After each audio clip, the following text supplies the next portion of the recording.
नमस्कार. आवाज स्टुडिओमध्ये सर्वांचं स्वागत. मी आकाश भोसले.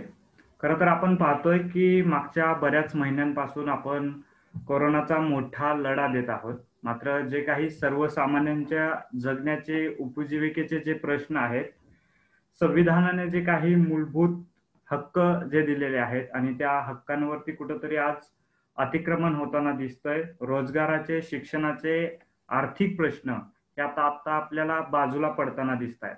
म्हणून आज आपण एक चर्चा ठेवलेली आहे. विधिमंडळाचे अधिवेशन फक्त हक्कभंग आणण्यासाठी होते का? रोजगार, शेतकरी, आपत्ती, आर्थिक संकट, शिक्षण यावर आता कोण बोलणार आहे? या अनुषंगाने आज आपण चर्चा करणार आहोत. माझ्याबरोबर आहेत काही मान्यवर. शर्मिला येवले ज्या आहेत त्या थोड्याच वेळात आपल्याला जॉईन होतील. माझ्याबरोबर आहेत बी युवराज, जे अभ्यासक आहेत, डाव्या चळवळीमध्ये ते अग्रेसर असतात. माझ्याबरोबर आहेत रुखसाना पाटील शेख, ज्या NSYच्या जनरल सेक्रेटरी आहेत. माझ्याबरोबर आहेत श्रीरंजनजी आवटे, जे राजकीय विश्लेषक आहेत. आणि माझ्याबरोबर आहेत विकासजी कुचेकर, जे मानवी हक्क संरक्षण जागृती संस्थेचे अध्यक्ष आहेत. मला पहिल्यांदा युवराजकडे जायचंय. युवराज, एकूण जे कालचं विधिमंडळाचं अधिवेशन झालं, आपल्याला वाटत होतं की शेतकऱ्यांना कुठेतरी दिलासा मिळेल, रोजगारावरती कुठेतरी चर्चा होईल, मात्र हे होताना आपल्याला दिसलं नाही.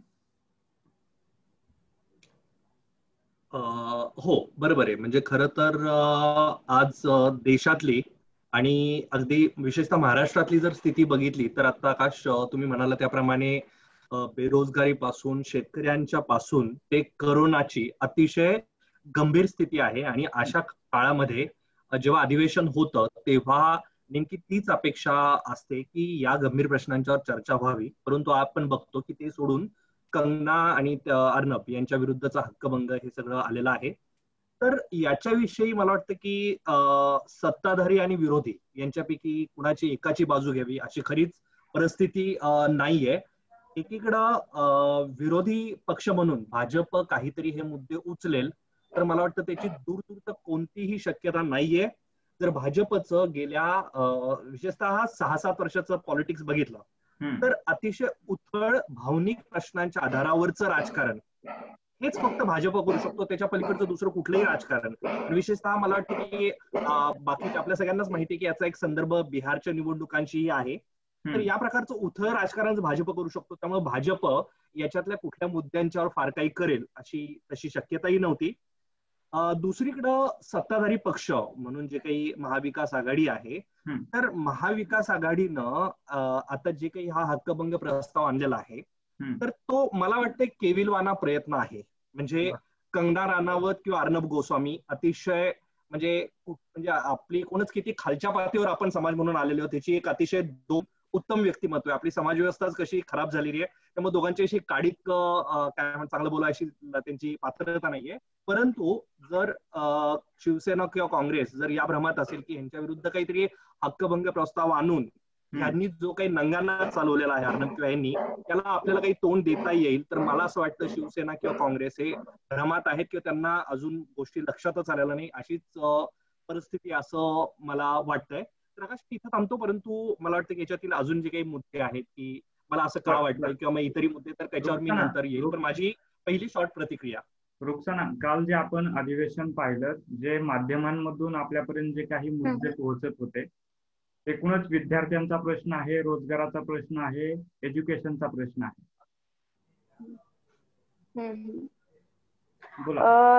सगळ्यात पहिल्यांदा असं आवाज येतोय ना माझा? हो येतोय, बोला. महाविकास आघाडीचं जे काही शासन आहे, जे सरकार आहे, जे गेल्या काही दिवसापासून खूप देशाची असेल, राज्याची असेल, अतिशय गंभीर परिस्थिती असताना खूप अडचणीच्या काळामध्ये खूप चांगल्या पद्धतीनं काम करतंय असं मला वाटतंय. आणि परीक्षेच्या विरोधात तर शासन नेहमीच होतं. जसं की नेट असेल, JRE असेल, परीक्षा होऊ नये म्हणून काँग्रेसच्या असतील किंवा त्याच्याशी संलग्न अशा संघटना असतील, जसं NSY असेल, युवक काँग्रेस असेल किंवा बाकी महिला काँग्रेस असतील, त्यांनी खूप जोरात आवाज राज्यभर उठवला होता या संदर्भामध्ये. परंतु सुप्रीम कोर्टाचे जे काही नंतर निर्णय आले, केंद्र शासनाचा जो काही दबाव होता, ह्या सगळ्या गोष्टींचा विचार करून पुन्हा एक राज्य शासनावरती एक हे आणलं गेलं की प्रेशराईज त्यांना केलं गेलं की त्या परीक्षा झाल्याच पाहिजेत. आणि सुप्रीम कोर्टचा पण असा म्हणजे तो खूप म्हणजे योग्यच मुद्दा आहे की परीक्षा न झाल्याशिवाय विद्यार्थ्यांना पुढील वर्गात टाकणं वगैरे ह्या गोष्टी चुकीच्याच होत्या. पण आपलं म्हणणं एवढंच होतं की ही सध्याची जी अवस्था आहे ही आपण काही वेळानंतर त्या गोष्टी घ्याव्यात आणि काही वेळानंतर त्या सगळ्या गोष्टी जेव्हा परिस्थिती व्यवस्थित होईल, जेव्हा आपण चांगल्या पद्धतीनं सर्व्हाइव्ह करू शकू. कारण आज सध्या असं वातावरण आहे की बाहेर जाताना सुद्धा भीती वाटतेय लोकांना. म्हणजे विद्यार्थ्यांचं सोडा, जसं की आता एकतर लायब्ररीज चालू नाहीयेत, कुठले कॉलेजेस वगैरे चालू नाहीयेत, इंटरनेटच्या फार सुविधा असतात हे आपण तर म्हणूच नाही शकत कारण आपण ते सगळेच जाणकार लोक आहात. तर ह्या सगळ्या अडचणी होत आहे. ह्या अडचणीमध्ये ह्या गोष्टी होऊ नयेत म्हणून हा अगोदरपासूनच आपला हा असाच निर्णय होता की या काही वेळानंतर त्या गोष्टी व्हाव्यात. मी स्वतःच सांगेल की आता NTA नेटच्या परीक्षा होणार आहेत आमच्या काही दिवसांनी, म्हणजे आता आम्हाला शेड्यूल पडलेलं आहे त्याचं. तर मुद्दा असा आहे की मी पुणे विद्यापीठाची स्वतः विद्यार्थिनी होते आहे म्हणजे आता पण. तर मी राज्यशास्त्रामधून नेट देणार आहे आता. तर माझ्या डिपार्टमेंटचं जे आहे ते मला पुस्तकच इश्यू नाही करू देत आहे ना तिथून. त्यांनी मला स्पष्ट सांगितलेलं आहे की आता कोविडच्या काळामध्ये आम्ही तुम्हाला पुस्तकं वगैरे नाही देऊ शकत. तर मी म्हटलं की मग मी इथे येऊन अभ्यास करू शकते का, लायब्ररीत मी बसू शकते का? तर ते म्हणले नाही, असं तर शक्य नाहीये, ते अलाउड नाहीये, आता जमणार नाही. पण साधा मुद्दा आहे की जर मला लायब्ररीची सुविधा नसेल, मला जर रेफरन्स बुकच भेटत नसतील, जे काही चांगले उच्च दर्जाची जी पुस्तकं असतात ती अर्थातच आपल्याला लायब्ररीतून आपापल्या कोठ्यातून मिळत असतात, परंतु त्या सुविधा जर भेटत नसतील तर परीक्षांना आपण सामोरं कसं जायचं, त्या कशा द्यायच्या आणि अर्थातच याच्यातून काय येणार आहे. अभ्यास कसा करायचा हा बोला. अभ्यास कसा करायचा हा प्रश्न आपल्या समोर आता उभा आहे. श्रीरंजनजी, 100% मोदी सरकार रिया विरुद्ध CBI, ED, NCB वापरत आहे, तर दुसऱ्या बाजूला ठाकरे सरकार कंगना विरुद्ध BMC वापरत आहे. आपण सकाळपासून माध्यमांमध्ये या बातम्या पाहतोय. मात्र तुमचे आमचे जे सर्वसामान्यांचे प्रश्न आहेत हे कुठंच आता म्हणजे विरोधी पक्ष असेल, सत्तेवाले असतील किंवा माध्यम असतील, हे कुठंच घेताना दिसत नाहीये. आकाशजी, अगदी पहिल्यात महत्वाचा मुद्दा म्हणजे आपल्याला माहितीये की सुशांत सिंग राजपूत हे प्रकरण ज्या प्रकारे सगळ्या मुख्य प्रवाही माध्यमांनी त्याला आवश्यकतेपेक्षा जास्त अशी प्रसिद्धी दिली, एक अख्खं कथानक नवं रचलं, त्याच्यामध्ये अनेक गोष्टी ह्या वस्तुस्थितीला धरून नव्हत्या, त्याला कुठलाही आधार नव्हता. आणि तुम्ही जर आता सर्च केलं सुशांत सिंग आणि फेक न्यूज, तर अल्ट न्यूज मध्ये तुम्हाला अनेक रिझल्ट मिळतील. त्यामुळे जाणीवपूर्वक सुशांत सिंग प्रकरण हे तापवलं गेलं. त्याचे दोन उद्देश होते. त्याच्यामध्ये एक आदित्य ठाकरेंची प्रतिमा हनन करणं, त्यांचा काहीतरी एक संबंध आहे या सगळ्या कलाकारांच्या वर्तुळाशी, असं दाखवत त्यांची प्रतिमा मलिन करणं हा एक भाग. आणि दुसरा भाग हा होता बिहारच्या निवडणुकीमध्ये सुशांत सिंगचा वापर करणं, सुशांत सिंगच्या मृत्यूचा वापर करणं, की आमच्या एका बिहारी आयकॉन वरती कशा प्रकारे अन्याय झाला त्याला दाखवून देण्याचा तो प्रयत्न होता. आणि गेले जवळपास 1.5 महिने आपण पाहतो की अत्यंत हीन दर्जाचा असा हा सगळा प्रयत्न भाजप पुरस्कृत सारी माध्यमही करत होती. आणि त्याच्यामध्ये नंतर कंगना राणावतनं सुद्धा उडी घेतली, तिने सुद्धा भाजपला पूरक अशा प्रकारची विधानं सारी केली. आणि मग आता अखेरीस जे अवघं 2 दिवसांचं अधिवेशन होतं त्याच्यामध्ये सुद्धा अर्णब गोस्वामी आणि कंगना राणावत यांच्या विरोधात हक्कभंगाचा प्रस्ताव जाहीर केला गेला आणि त्याच्यावरतीच प्रामुख्याने चर्चा झाली. त्याच्यामुळे तुम्ही आता म्हणालात त्याप्रमाणे जे मूळ मुद्दे आहेत, म्हणजे रोजगाराचा प्रश्न असेल, शेतीचा प्रश्न असेल, स्थलांतरित मजुरांचा प्रश्न असेल, परिघावरच्या सगळ्याच समूहांचा प्रश्न असेल, त्या बाबतीमध्ये किंवा आरोग्याचा जो मुख्य आता जी आरोग्याच्या संदर्भातली आणीबाणी आहे त्या सगळ्या संदर्भामध्ये फारशी पुरेशी चर्चा होऊ शकली नाही. म्हणजे एका अर्थानं केंद्राला म्हणजे मोदी सरकारला जे मूळ प्रश्नांना बगल देण्याचं जे राजकारण करायचं होतं त्याला प्रत्युत्तर देण्यामध्येच राज्य शासनाची एनर्जी, ऊर्जा खर्च झाली असं आपल्याला दिसतं. हा त्यांच्या ट्रॅपमध्ये अडकण्याचा एक भाग आहे. पण दुसऱ्या बाजूला महाराष्ट्र सरकारनं खरोखरच या सगळ्या आणीबाणीला खूप चांगल्या प्रकारे तोंड दिलेलं आहे का, तर त्याला आपण पूर्णपणे असं म्हणू शकणार नाही, पण काही अंशी नक्कीच आपल्याला म्हणता येईल की महाराष्ट्र सरकार हे बाबतीमध्ये गंभीर होत. पण त्यांनी केलेली मदत किंवा त्यांनी घेतलेले निर्णय हे पुरेसे होते का, तर त्याचं उत्तर स्वच्छ नाही आहे असं मला वाटतं. आणि त्याच्या संदर्भामध्ये आपल्याला हे सगळे मुद्दे लावून धरण्याची आज आवश्यकता निर्माण झालेली आहे. आणि आपण पाहतो आता मगाशी विद्यार्थ्यांच्या संदर्भानेही रुक्साना यांनी काही मुद्दे मांडले आणि ते फार महत्वाचे मुद्दे आहेत. त्या एका मुद्द्याच्या संदर्भात सुद्धा विचार करतो तेव्हा मला असं लक्षात येतं की किती पातळ्यांवरती समन्वयाचा अभाव आहे. म्हणजे राज्य पातळीवर असो, केंद्र पातळीवरती असो, आणि मग नंतर वेगवेगळे GRचा खेळ असो. मग शेवटी सुप्रीम कोर्टाने काय निर्णय दिला, सुप्रीम कोर्ट एका बाजूने की परीक्षा घ्या, त्याच वेळेस म्हणते की ती कधी घ्यायची याची स्वायत्तता राज्य सरकारला. त्यामुळे आता झालंय असं की अगदी खालच्या स्तरापासून ते अगदी वरच्या स्तरापर्यंत सर्वस्तरीय गोंधळाची अशी सगळी ही अवस्था आहे. आणि त्याच्यामध्ये विद्यार्थ्यांच्या भवितव्याशी म्हणजे त्याच्याशी खेळलं जाते अक्षरशः, आणि ही अतिशय दुर्दैवी अशी बाब आहे. आणि मग असे म्हटलं त्याप्रमाणे हे सगळे जे परिघावरचे समूह आहेत त्यांचं आता काय होणार, लॉकडाऊन इतका काळ वाढवलं गेलं त्याच्या बाबतीत सुद्धा सुसूत्रता नव्हती. आपल्याला माहितीये त्याच्या संदर्भातले अनेक गोंधळ होत. पण या सगळ्या ज्या बाबी आहेत त्याच्यातून आपण यांना काय प्रकारचा दिलासा देणार या बाबतीमध्ये तुम्ही म्हणतात असं फार मोठा निर्णय, धोरणात्मक निर्णय घडला असं दिसत नाही. आजही आपल्याला या सगळ्या संदर्भानं मूलभूत धोरणात्मक निर्णयाची आवश्यकता आहे, ते पण आपल्या कळीच्या मुद्द्यांविषयी. हे सगळे बाकी अस्मितेचे किंवा जे ज्याला नॉन इश्यूज म्हणतो आपण, ते नॉन इश्यूज आज सगळे पटलावरती येतात. आणि मगाशी बी युवराज यांनी त्याचा उल्लेख केला की आपले सगळे महत्वाचे जे मुद्दे आहेत ते दूर सारून आपण एका वेगळ्या प्रश्नांच्या भोवती, अस्मितेच्या. बरोबर बरोबर. विकासजी, माझा आवाज येतोय?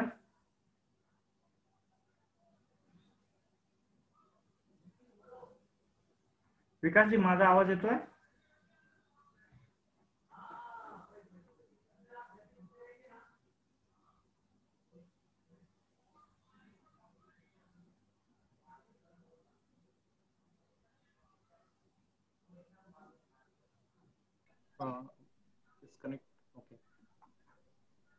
काही टेक्निकल इश्यूमुळे आपला आवाज येत नव्हता.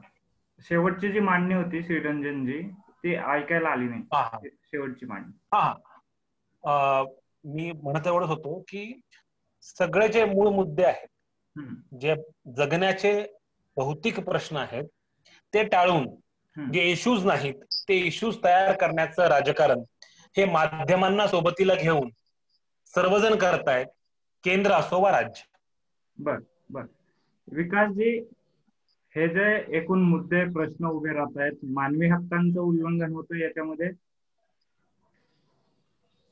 आकाशजी, माझं या समर्थनाचं म्हणणं असं आहे की जो समाज, ज्या समाजातलं बुद्धिजीवी वर्ग आणि ज्याच्याकरता खऱ्या अर्थानं आपण लोकशाहीचा चौथा स्तंभ ज्याच्याकडे म्हणून पाहतो, तो जर लोकशाहीचा चौथा स्तंभ जर ढासळला गेला तर तो बुद्धिजीवी समाज ऑटोमॅटिकली एका वेगळ्या वळणावरती आपण चाललेलो आहोत का, हा प्रश्न निर्माण होतो. कारण जागतिक महामारी आपल्या देशाच्यापासून सुरू झाली आणि त्या जागतिक महामारीला धरून आपल्या देशातलं राजकारण एका धर्मांच्या दिशेने सुरू झालं की या जागतिक महामारीला आपल्या भारतामध्ये येण्यामध्ये जसे काय एखादी कुठली तरी जमात आहे आणि या जमातावर ते वार्तांकन, हळूहळू ते वार्तांकन जसं जसं लॉकडाऊन पुढे गेला त्याच्याकडनं जाऊन ज्यावेळेस खऱ्या अर्थानं श्रमिकांचे प्रश्न उपस्थित राहिले, त्यांच्या जगण्या मरण्याचा प्रश्न उपस्थित राहिला आणि ते आपलं काम सोडून आपल्या मूळ गावी जाण्याच्या दृष्टिकोनातून जगडायला लागले, त्याही वेळेस या माध्यमांनी त्याच्यामध्येही एका समाजाला टार्गेट करून त्याचं वार्तांकन करायला सुरुवात केली, समाजामध्ये दुही पसरवण्याचं काम त्याच्यामध्ये सुरू केलं. आणि हे सगळं सुरू करत असताना पुढे कुठेतरी जून महिन्यामध्ये एक अभिनेत्याची आत्महत्या होते आणि त्या आत्महत्येच्या अनुषंगानं जसे कोरोनाचे सगळे प्रश्न संपलेले आहेत, जगण्या मरण्याचे सगळे प्रश्न संपलेले आहेत असं समजून जे वार्तांकन केलं, जसं आता सगळ्याच मान्यवरांनी सांगितलं, त्या पद्धतीनं या सगळ्या गोष्टीवरती हे ज्यावेळेस हे सगळं लागू होतं त्याच्यामध्ये मूलभूत मानवी हक्क जे अतिशय कष्टानं, अतिशय संघर्षानं आपल्याला मिळालेले आहेत, याच्यावरती एक आपत्ती व्यवस्थापन नावाचा कायदा अतिक्रमण करू शकतो का, हा माझा या ठिकाणचा पहिला प्रश्न आहे. कारण आज आपल्याकडं उपजीविकेसाठी खऱ्या कष्टकरी जो वर्ग आहे, जो घरगुती कामगार महिला आहेत किंवा फेरीवाले आहेत, या फेरीवाल्यांच्या जगण्या म्हणण्याचा प्रश्न आहे. आजही त्यांना काम मिळत नाही आणि आपण अनलॉकच्या दिशेने झालोय असं सरकार सांगतंय. आणि या अधिवेशनामध्ये अशी अपेक्षा होती की खऱ्या अर्थानं जे शेतकऱ्यांचे प्रश्न आहेत, ज्यांच्या मालाला जे उत्पादित भाव पाहिजे ते भाव मिळत नाही, त्याचबरोबर ती आज तो खऱ्या अर्थानं ज्याचा आपण शिक्षण हा बेसिक पाया म्हणतो, तो पाया तो वयवर्ष 6 ते 14 या वर्षातल्या वयोगटातल्या शिक्षणाचा अधिकार आपण प्रदान केलाय. आणि 15 जून पासून आपलं शैक्षणिक वर्ष सुरू झाल्याचं माननीय शिक्षण मंत्री यांनी सांगितलेलं आहे. आणि हे शिक्षण देत असताना आपण ऑनलाईन शिक्षण देतोय आणि ऑनलाईन शिक्षणासाठी काही चॅनल सुरू केलेत असं सुद्धा माननीय पंतप्रधानांनी सांगितलं होतं. तसं महाराष्ट्र शासनाच्या मुख्यमंत्री यांनी सांगितलं होतं. ज्ञानगंगा नावाचे चॅनल आणि त्याच्या दूरदर्शनवरती त्याचं आम्ही प्रक्षेपण करू. कुठले चॅनल सुरू झालेत आणखी दूरदर्शनवरती मला माहित नाही किंवा कुठले सुरू झालेत याची कल्पना नाही. एक जिओ टीव्ही वरती एखादा कुठला तरी प्रोग्राम होतो, तो किती जण पाहतोय हे मला माहित नाही. आणि ज्यांना ऑनलाईन शिक्षण सुरू केलेलं आहे त्या ऑनलाईन शिक्षणामध्ये आता ज्या खाजगी शिक्षण संस्था आहेत त्या खाजगी शिक्षण संस्था विद्यार्थ्यांना फी भरल्याशिवाय त्याच्यामध्ये त्यांना युजर आणि पासवर्ड दिले जात नाही. हे जे मूलभूत प्रश्न आहेत याची कुठेतरी आता मला वाटतं की अधिवेशनामध्ये चर्चा होईल, त्याच्यावरती कुठेतरी बोललं जाईल. पण हे न करता केवळ एक अभिनेत्याचं काय चाललेलं आहे आणि एखादी अभिनेत्री काय बोलती आणि तो एखादी अभिनेत्री एखादं कुठलं ड्रग्स घेतील याच्यावरती संपूर्ण जो फोकस आहे आणि त्याच्यातून जो हक्कभंग आणला जातोय, मग नागरिकांनी त्यांच्या मूलभूत प्रश्नांवरती जो गदा आणलेली आहे त्याच्याविषयी हक्कभंग मांडायचा कोणाकडे? बर, मूलभूत प्रश्नांवरती खर तर दुर्लक्ष होत आहे. आज एक सोशल मीडियामध्ये ट्रेंड सुरू आहे की एक दिवस माध्यमांवरती बहिष्कार घालूयात. जे मूलभूत प्रश्न आहेत ते प्रश्न माध्यमांमध्ये चर्चले जात नाहीत. युवराज, कितपत फरक पडेल एक दिवस माध्यमांवर बहिष्कार घातला तर? माध्यमांना जाग येईल? एक दिवस बहिष्कार घातला तर माध्यमांना जाग येणार आहे का? नाही, म्हणजे मला वाटतं की म्हणजे प्रत्यक्ष या ह्याच्यातून फार काही होईल असं मला वाटत नाही. फक्त या अनुषंगाने एकूणच माध्यमांचा जो मुद्दा आहे तर तो गंभीर आहे. किंबहुना मी तर म्हणेल की खरं तर म्हणजे विधिमंडळ किंवा लोकसभा हे वर आहेत आणि त्याच्यामध्ये जे काही जनता केंद्रीय राजकारण किंवा कामकाज व्हावं त्याचं माध्यमांनी एक प्रकारे प्रतिबिंब असावं. पण आता एक्झॅक्टली उलट झालंय. माध्यमांमध्ये काय चाललंय, माध्यमांमधली लढाई आणि विधिमंडळमध्ये फक्त त्या लढाईतला एक भाग येतो. मला वाटतं राजकारणाचं किती खालच्या पातळीवर गेलेलं आहे हे पाहिलं पाहिजे. आणि इथं मला वाटतं मगाशी श्रीरंजन यांनी म्हणलं तो मुद्दा महत्वाचा आहे की एक प्रकारे महाविकास आघाडी हे सगळ्यात सापळ्यात अडकणं किंवा मगाशी मी म्हटलं तसा एक प्रकारे केविलवाना प्रयत्न आहे. आपल्याला एक लक्षात घेतलं पाहिजे की माध्यम ही फक्त माध्यम नाहीयेत. अर्णब गोस्वामी वगैरे हे चेहरे आहेत, प्यादे आहेत. त्याच्या मागे प्रचंड मोठी धनशक्ती, बरोबर, जे काही मोदी शहा यांच्या माध्यमातून भारतातल्या सर्व धनदांडग्यांची ताकद आज मोदी शहाच्या मागे आहे, बरोबर ना. तर ती सगळी ताकद कित्येक हजार करोडची आहे. मला वाटतं की अंबानींनी जेव्हा नेटवर्क 18 घेतला तेव्हा त्याच्या मागे 4,000 करोड ची जी काही इन्व्हेस्टमेंट केली, हा सगळा हजारो करोडचा पैसा हा या मीडियाच्या मागे आहे. राजीव चंद्रशेखर यांची जी काही रिपब्लिक टीव्ही मध्ये इन्व्हेस्टमेंट आहे. तर तुम्ही अर्णब गोस्वामी वगैरे सारखे जे काही लिटरली म्हणजे काय म्हणतात अशी भुंकणारे जे पत्रकार आहेत ज्यांना दूर तर वैचारिकतेशी काडीत का घेणं नाही, लोकांच्या प्रश्नांची काडीत का घेणं देणं नाही, तर भाजपकडे ती ताकद आहे की त्यांच्या माध्यमातून भाजप आपला अजेंडा पुढे रेटू शकतो, बरोबर ना. भाजपचा अजेंडा साधा सोपा आहे. लोकांना बंपक राष्ट्रवाद, हिंदुत्व यासारख्या आभासी मुद्द्यांमध्ये गुंतवून त्यांना अंबानी अदानीची दलाली करायची आहे आणि हा अजेंडा चालवण्यासाठी माध्यमांची पूर्ण शक्ती त्यांच्या मागे आहेच, बरोबर. फक्त त्यामुळे भाजपच्या विषयी प्रश्नच नाही. भाजप काय म्हणतात भारताच्या इतिहासातला सर्वात काळाकुट्ट आत्ताचा एक प्रकारचा कालखंड आहे. फक्त अधिक महत्वाचा मुद्दा आहे की त्याला उत्तर आपल्याला अशा एक दिवसाच्या बहिष्काराने देता येणार आहे का, किंवा काँग्रेस किंवा शिवसेनेनं विधानमंडळात फक्त हक्कभंग प्रस्ताव आणून देता येणार आहे का. तर मला वाटतं की हे निश्चितपणे हे देता येणार नाही आणि या भ्रमातून बाहेर आलेलं नक्कीच चांगलं आहे. पण आता विकासजींनी जो मुद्दा मांडला, बरोबर, की महाराष्ट्रातल्या एकूणच कष्टकरी वर्गाची काय भयंकर अवस्था आहे देशातल्या, बरोबर. पण मला वाटतं लोकांना कळत नाही अशातला भाग नाही. म्हणजे सर्वसामान्य कष्टकरी वर्ग तर ठीकच आहे ना, मध्यम वर्गाची काय आज अवस्था आहे नाही का आकाश. म्हणजे मध्यम वर्गाची सर्व इन्व्हेस्टमेंट संपत चाललेली, पुढच्या 2-4 महिन्यात कित्येक जणांच्या नोकऱ्या गेलेल्या आहेत. पण हा जो काही असंतोष आहे, लोकांच्या मधला हा जो राग आहे, तो संघटित करणं, त्याच्यावरून काहीतरी चळवळी उभारणं, त्याच्यावरून काहीतरी हे केलं तरच तुम्हाला या अंबानी अदानीची जी शक्ती आहे त्याला तुम्हाला तोंड देता येणार आहे. एक दिवसाचा बहिष्कार किंवा विधिमंडळात हक्कभंगाचा प्रस्ताव याच्यातून फार काही साध्य करता येणार नाही. तर मला वाटतं हे विरोधी पक्ष किंवा आता महाविकास आघाडीचे पक्ष करू शकत नाहीत, हे मला वाटतं की सिद्ध आहे. तर मग हे कसं पुढे घेऊन जातो हा मला वाटतं महाराष्ट्रासमोरचा मुख्य प्रश्न आहे. नक्की. महाराष्ट्रामध्ये सध्या विद्यार्थ्यांचा एक ट्रेंड सुरू आहे की आता अंतिम वर्षाच्या परीक्षा होणार आहेत, पण त्या परीक्षेचा पॅटर्न कसा असणार आहे, MCQ ला घेऊन विद्यार्थी विरोध करतायत. आता परीक्षा तोंडावरती आलेल्या आहेत, मात्र विद्यापीठांनी या परीक्षा कशा पद्धतीच्या असणार आहे, त्याचा पॅटर्न काय असणार आहे हे अद्याप सांगितलेलं नाहीये. म्हणजे विद्यार्थ्यांच्या पुढील हा मोठा प्रश्न आहे. रुक्साना. हा, तुम्ही जसं म्हटलात ना की म्हणजे पॅटर्न तो कळालेला नाही, आणखी कशा पद्धतीनं काय होणार आहे हे सांगितल्याच जात नाहीये. म्हणजे हॉल तिकीट येणार आहेत, परीक्षा होणार आहेत, तारखा येऊन जात आहेत, केंद्राच्या तारखा येत आहेत, राज्य शासनाच्या तारखा येतात. यामध्ये विद्यार्थ्यांची खूप जास्त अशी कुचंबना होतीये या सगळ्या गोष्टींमध्ये. एकतर आता विद्यार्थी सगळे गावाकडे गेलेले आहेत, ठीक आहे, आणि गावाकडे गेल्यानंतर बाकीच्या त्यांच्याजवळ फारशा सुविधा नाहीयेत. अभ्यासासाठी एक जागा पाहिजे असते. असं नाही म्हणत की आता काही लोक उदाहरणं देतील की हा ह्या लोकांनी इथे इथं अभ्यास केला होता, होणारे कुठेही अभ्यास करतात काय, म्हणजे हे काही प्रातिनिधिक उदाहरणं आहेत असं म्हणता नाही येणार आपल्याला. कारण तशा सुविधा आता गावाकडे घरात असताना आपल्याला मिळत नाहीत, साहित्य मिळत नाही. तर ह्या गोष्टी फार आहेत, म्हणजे फार अडचणीच्या आहेत.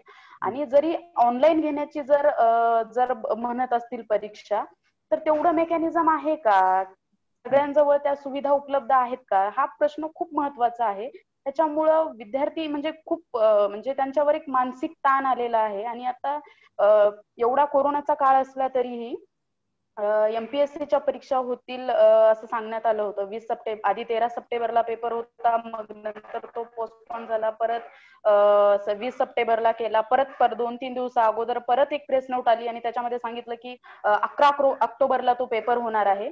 तर ही म्हणजे प्री होण्यासाठीचे हा जो काही विद्यार्थ्यांचा जो काही लढा चालू आहे, याच्यामध्ये असं नाही की फक्त ह्याच्यामध्ये 5 महिन्याची मेहनत आहे, 3 महिन्याची मेहनत आहे, तर 5-5, 6-6 वर्ष विद्यार्थी याच्यामध्ये इन्व्हेस्ट केलेली आहेत. स्वतःचं आयुष्य त्यांनी त्या गोष्टींसाठी दिलेलं असतं. आणि त्यातून आपल्याला जेव्हा काहीच मिळत नाहीये किंवा परीक्षा कधी होतील काय होतील हे सांगता येत नाही, तेव्हा हे फार अडचणीचं होऊन बसतं.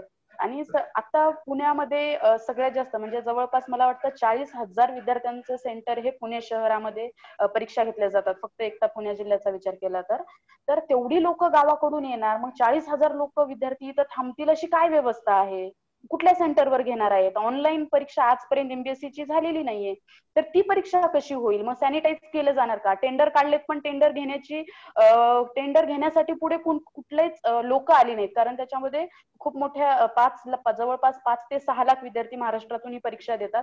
तर एवढं मोठं टेंडर कुणी घेऊ पण शकलेलं नाहीये, तर ते टेंडर शासनाला परत मागं घ्यावं लागलं.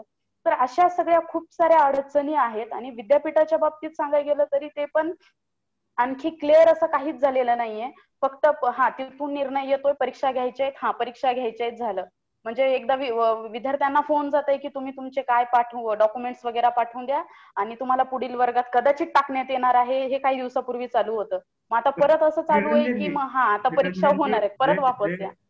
या चर्चेतून जे काही प्रश्न उभे राहिलेले आहेत, खरं तर आता अपेक्षा कोणाकडून करायची, महाराष्ट्रापुरतं मी बोलतोय, महाविकास आघाडीकडून करायची, विरोधी पक्षाकडून करायची, का हे प्रश्न माध्यम आपले प्रश्न जनसामान्यांचे प्रश्न मांडतील म्हणून माध्यमांकडून करायची. आकाशजी, मला असं वाटतं की मुळामध्ये सर्व पातळ्यांवरती हा समन्वयाचा अभाव आहे. म्हणजे सुरुवातीलाच परीक्षा घ्याव्यात किंवा घेऊ नये या सगळ्या संदर्भानं केंद्र आणि राज्य यांच्यामध्ये किती विसंवाद होता हे आपल्याला राज्यपाल आणि मुख्यमंत्र्यांचं जे भांडण सुरू झालं त्यातून सुस्पष्ट झालं. आणि मग त्याच्यानंतर UGCची भूमिका, सुप्रीम कोर्टामध्ये अखेरीस ते केस झालं. याचा अर्थ असा होतो की मुळामध्ये सामोपचारानं निर्णय घेण्यामध्ये केंद्र आणि राज्य सरकार ही अपयशी ठरली. आपला या सगळ्या अपयशाचं मूळ हे आपल्या आपली जी संघराज्य चौकट आहे ती आपण बळकट करू शकलो नाही, त्याच्यामध्ये चांगल्या प्रकारचा संवाद होऊ शकला नाही. आणि हे केवळ परीक्षांपुरतं मर्यादित अशातला भाग नाही. जीएसटी वरून आता जे रान सध्या पेटलेलं आहे की जीएसटीचा परतावा राज्यांना मिळत नाहीये. आणि आताच केंद्र सरकारनं असं जाहीर केलं की आम्ही पीपीई किट पण देणार नाही. दुसरं असं की केंद्र सरकार असं म्हणत होतं की राज्य सरकारांनी पीपीई किट खरेदी करायचं नाही. मग आता ते जर देणारही नसतील आणि खरेदी करण्याची परवानगी देणार नसतील तर करायचं काय, असं डेडलॉक सगळा निर्माण होतो. त्याच्यामुळे मला असं वाटतं की कुठल्या एका युनिटकडनं अपेक्षा करण्याच्या ऐवजी एकूणच ह्या व्यवस्थेमध्ये खूप चांगला संवाद असतो हीच महत्वाची गरज आहे. आणि ते जर झाला तर प्रश्न अजूनही सुटू शकतात. फक्त त्यासाठी आपला पक्ष जरी वेगळा असला, आपले मतभेद जरी असले तरी त्याच्या पलीकडं ज्याला आपण म्हणतो की एक व्यापक हित लक्षात घेऊन की आपण एक अक्षरशः पिढीचं भवितव्य नाही, त्यामुळे किंवा वेगवेगळ्या परिघांवरचे समूह असले सगळ्यांचं जीवाशी आपण न खेळता त्यांना दिलासा देता येईल, त्यांच्या मानवी हक्क अबाधित राहतील अशा प्रकारची काही कृती ही समन्वयातून घडली तर आणि तरच काही चांगला बदल घडू शकेल असं मला वाटतं. बरोबर. हे जे प्रश्न उपस्थित राहत आहेत याला पर्याय व्यवस्था आपल्या पातळ्यांवरती आपणच देणं गरजेचं आहे. चर्चेच्या शेवटी सर्वांना फक्त एक मिनिट देतोय की हे जे प्रश्न उपस्थित राहत आहेत ठामपणाने या प्रश्नांसमोर आता उभं कसं राहायचंय. विकासजी,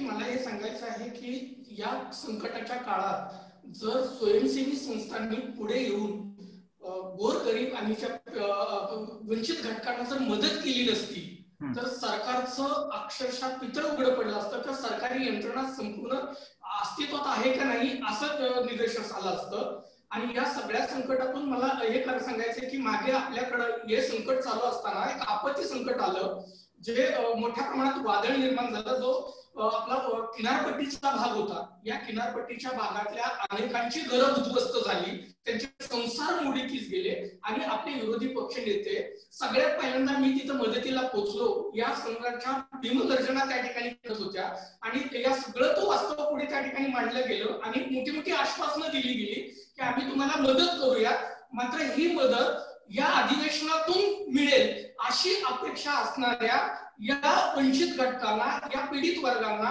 कुठेही मिळालेली नाही किंवा त्याचा प्रश्नच उपस्थित राहिलेला नाही. पण दुर्दैव असं आहे की ज्याचा कुठलाही भाग समाजाशी किंवा समाज घटकाशी निगडीत नाही किंवा त्याचा मोठा परिणाम समाज घटकावरती करणार आहे अशा याच्यावरती चर्चा करून, सभात्याग करून किंवा त्याच्यावरती जो काय 2 दिवसाचं अधिवेशन चालणार होतं त्याच्यामध्ये हा प्रश्न मार्गी लावण्याच्या ऐवजी या अधिवेशनात केवळ एखाद्या अभिनेत्याचा अभिनय कसा चुकीचा होता किंवा काय त्याचं काय ही चर्चा झाली. पर्याय व्यवस्था म्हणून आपल्या पातळीवरती आपल्याला काय किंवा रिया चक्रवर्तीचं ड्रग्स कनेक्शन असू द्या, या सगळ्या प्रश्नाकडनं सोडून विकासजी युवराज थोडक्यामध्ये मला म्हणजे मला वाटतं की आजच्या कालखंडात सगळ्यात महत्वाचं वैशिष्ट्य म्हणजे या कोरोनाच्या परिस्थितीनं संपूर्ण व्यवस्थेला उघडं केलेलं आहे. म्हणजे एका पातळीवर आपल्या आरोग्य व्यवस्था तर अगदीच उघडी पडलेली आहे, पण इव्हन अर्थव्यवस्था सुद्धा लोकांचे जे प्रचंड हाल चाललेले तर उघडी पडलेली आहे. तर आताच्या कालखंडात मला वाटतं खूप महत्वाचं आहे की हा पक्ष तो पक्ष, मला वाटतं सर्व प्रस्तावित पक्ष म्हणजे भाजपा सर्वात तळागाळातला पक्ष असला किंवा सर्वात नालायक पक्ष जरी असला तरी सुद्धा मला वाटतं की त्याच्या पलीकडे जाऊन महाराष्ट्राला स्वतःला एक पुरोगामी आणि कष्टकऱ्यांच्या लढ्यांची खूप मोठी परंपरा आहे. आपल्या इथला जो काही शाहू आंबेडकरांचा लढा असू दे किंवा मुंबईतल्या गिरणी कामगारांचा लढा असू दे, मला वाटतं महाराष्ट्राची ती खरी प्रेरणा आहे.